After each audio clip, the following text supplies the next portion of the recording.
And hello to you, and welcome to the Richard Nichols Podcast, the personal development podcast series that's here to help inspire, educate, and motivate you to be the best you can be. I'm psychotherapist Richard Nichols, and this episode is titled Motivation. And if you're ready, we'll start the show. Happy New Month, you lovelies! Hope you've had a good start to your summer. I've just got back from a couple of city breaks. I went to Prague and then Vienna for a few days each, which was amazing. I don't get away very often, so it was quite nice to see some different things. Nice to get back, though, and come back to work. And I know I'm quite privileged to be in a job I don't need a week away to escape from, because a lot of people live for their holidays and even their weekends. And as Monday gets closer, every hour that goes by on a Sunday seems to sap their energy and their motivation before finally Monday comes around and they've got to drag themselves along. Energy and motivation are funny things, aren't they? Some mornings, even if it takes a couple of strong coffees, we've got that spark. We want to get things done. And then there are other times where there's nothing. We go through the motions, but the spark's gone. And that doesn't usually flip day to day. It tends to last in seasons. We'll go through whole months where we're full of drive, and then maybe whole months where we can't be bothered. But we're still the same person. Same brain, same body. And in the absence of something like depression, what's the difference between those two versions of us? What actually is motivation? Well, to me, motivation is the feeling that's in between the thinking and the doing. Some people call it energy because motivation feels energetic. They want to do something and they feel ready to do it. And to them, that's motivation. It's the fuel that makes things happen. And I like that. That makes sense to me, that motivation is the fuel. Because if we want to power something, we can't just have fuel. We have to get fuel. We can't have motivation. We have to get motivation. And once you know how to do that, then you can use motivation as fuel to help you to get things done. And one of the ways of doing that is to make sure that there is a purpose to the action. It's almost impossible to feel motivated to do something that feels pointless. If there's no reason to do it, there's no spark between the thought and the action. There's no fuel, there's no fire. But if there is a reason, even if it's a small one, we can light the match. Purpose creates ambition, and ambition brings motivation. Now, if your only goal right now is just to get out of bed and make it through the day, that is still a goal. And in the depths of depression, that might be the only ambition you've got. And that's okay. Even then, you can give yourself a sense of purpose. Now, in the real depths of depression, sometimes that might be the only ambition we have, just to get out of bed, or to just have a shower and then wait to go back to bed again. But even in those cases, our ambition can include other things, whether it's to find recipes for healthy meals to make sure that we're getting nutrition, or recipes for cheesecakes to make sure we're not missing out on the things we like. No matter what, a purpose to what we're going to do is going to give us the motivational fuel to make it happen. Without a purpose, all we have is this feeling of simply trying to make it through the day. And we are going to resent our own lives if that keeps up. It's going to feel boring. It's going to feel pointless. Because it is pointless. Unless there is a purpose to what we're doing, then there is no point in doing it. Now, the reasons to do them and the purpose may well be there, and we're just not seeing them. Maybe because it's somebody else's purpose, and if that's the case, we might need to make it our own as well, or have our own separate purpose. We might need to rethink things, wipe the slate clean, and ask ourselves, if I could start all over again, what would I do with my life? Because if after really thinking about that, the answer comes back and it is very different to the life that you've got, then you've found some ambition. You've got a reason to live your life and not just bumble through it, trying to get through to the next weekend or the next holiday away from your life. If there's something that you'd really like to create in your life, then start setting yourself a few goals. Look at the end result of what you want and work out the steps in between that you need to focus on so that you can make it happen. Because when you have those steps, then you have a purpose.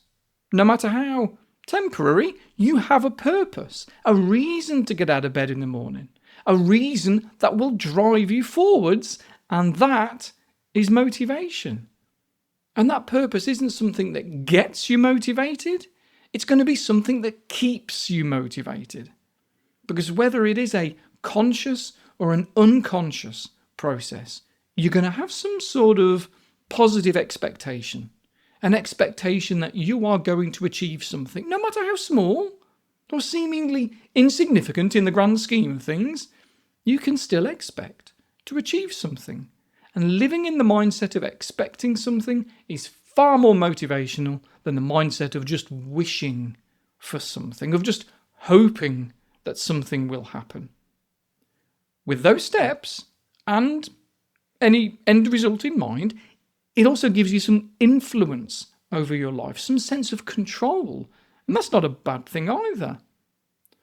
With all of this, you'll find that motivation just comes with it. It's part of it. So you don't need to look for motivation. Already motivated people don't look for motivation to help them do stuff. They work out what needs to be done. And as long as there's a good reason to do it, then they've got a purpose. And motivation comes as part of the package. But I guess what we need to do is make sure that we've got some consistency, that this attitude is maintained so that it can not only be a part of what we do and how we act, but who we are. And it can become part of our personality then. It becomes what we expect of ourselves. And that takes time and repetition. It takes feeling that it is wrong at first, out of character, until enough repetition goes by that it feels right. So it takes a bit of patience, but mostly it takes persistence. The best way to keep motivated is to stay focused on your plan, to have those steps that move you towards the end goal in your mind on a daily basis, which might mean something else has to give. There's maybe not enough room in your mind to be focused on the goals you have if you're having to push it away all the time because you've set yourself too many goals. It's not going to be so easy to write a book if at the same time you've also decided to quit smoking, lose weight, learn the violin. If you have multiple goals, then in order to tackle them at the same time, each one in turn needs to become automatic and not a conscious effort before you can move on to the next one. So start with one thing and make that your focus for a while until you've got this motivated feeling, and then you can use the domino effect to move on to the next thing. Otherwise you'll just feel overwhelmed, and that's stressful, not motivational. And we don't want stress to become a habit. Remember, anything that you repeat consciously will become unconscious.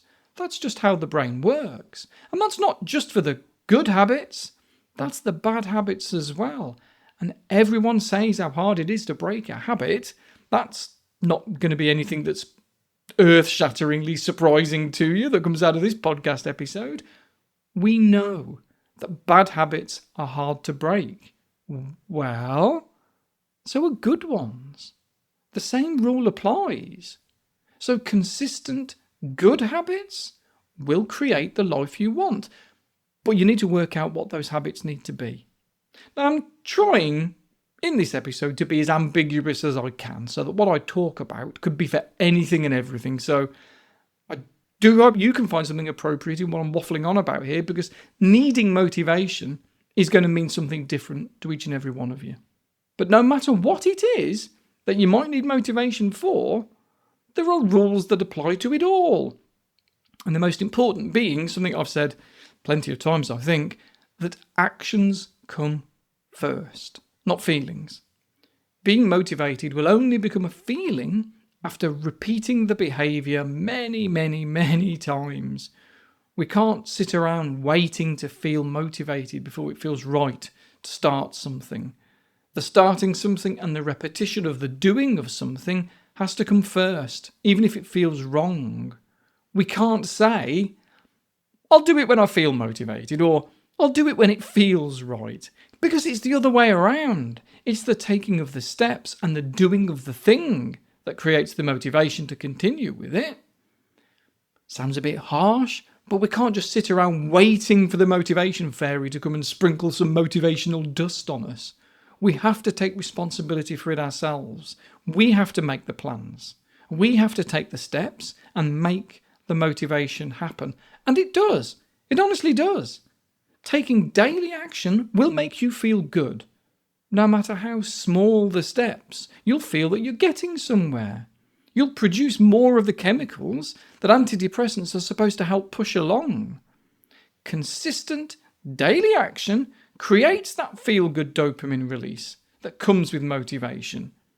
And if you still don't feel particularly motivated, then probably one or two things is going on here. Either the end goal you set isn't inspiring enough, maybe because it's not what you actually want, but maybe something that you think you should want, so it can't drive you forward. Or maybe it's what you want, but you just don't have the steps in between. There's no direction to go in, so it feels unrealistic, and so you have a background expectation of failure. Sometimes people will say to me that they lack motivation, and I'll ask them, motivated to do what? And they say, everything. And that's what leads them to me for therapy. But until there is a reason to be motivated, until we have some sort of goal, then why would they need motivation in the first place? Sometimes it's not depression that causes the lack of energy. Sometimes it is, of course, but sometimes it's the lack of motivation. It's the lack of purpose. There's no goal to get motivated about. If there's no target, then there's nothing to aim for. And the chances of hitting a target when you don't even know where it is a bit slim, isn't it? And if there isn't actually anything to aim for anyway, then what do you need the motivation for? Well, you don't. So it's no wonder that you feel flat. So before thinking about the benefits of motivation, you might need to look at the benefits of goal setting first. Whatever that goal is, whether it's to have 5,000 Instagram followers or it's a goal to have a tidy house, no matter what it is, there are always specific, clear steps to take that make that happen.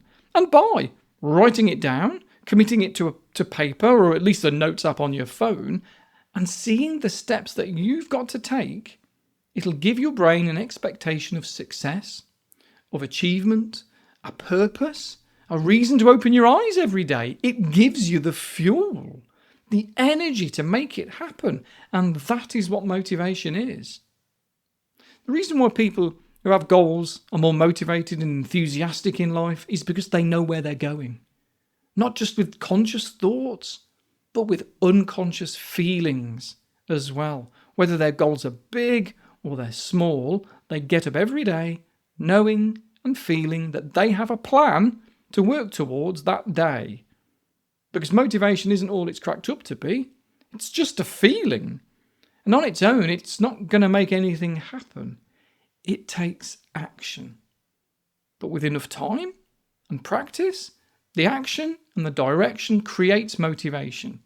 And as long as you keep up with the actions, the doing of the stuff, then the combination of motivation and action means you'll probably achieve things that in the past you never believed that you could. But it needs to be consistent. It needs to be regular. Because staying motivated is the key here. It's not just getting motivated. It's staying motivated. That's what makes things happen. And if at first it feels out of character, then unless you're okay with that, it can feel fake. As if you're just pretending to be someone who can achieve anything they set their mind to. And you don't see that you're learning how to be that, which obviously means not being that in the first place. And that's okay. Motivation with a purpose can turn the average person into a high achiever, if that's what they want. And there's no better feeling than when you're on a journey that excites you, whether it's about health improvement, home improvement, mind improvement. There's a purpose to it that creates an electric energy that gets you through your day, gets you through your week, your month, your life with pleasure, with happiness. That's why when I first started this podcast back in, 2010? I called it Motivate Yourself. It probably didn't stand the test of time being called that because my demographic grew. But it was appropriate at the time because I could see that motivation is the fuel for a lot of people. And I knew that people needed to hear that message about it. But we can be inspired and enthusiastic with any words. My words or the people's words. They can really make us hopeful and excited. And if that's the case, then great. I'm glad to do that for you. But there is more to it. Because despite you listening, I'm here, but I'm still external to you. I can't do this for you. I can help you get motivated, and maybe today's episode has done that for somebody. But you need to back that up with deliberate action and purpose. If you're missing some motivation, you might need to look further into your desires and find that purpose. Find out what it really is that you want to achieve. And then you can genuinely commit your days to making it happen. And you will. And you won't have to work very hard to generate some motivation. So, you go and do that. I'll be off for now. You have a super duper week, pod fans. And I'll speak to you all again very, very soon. Ta-ra!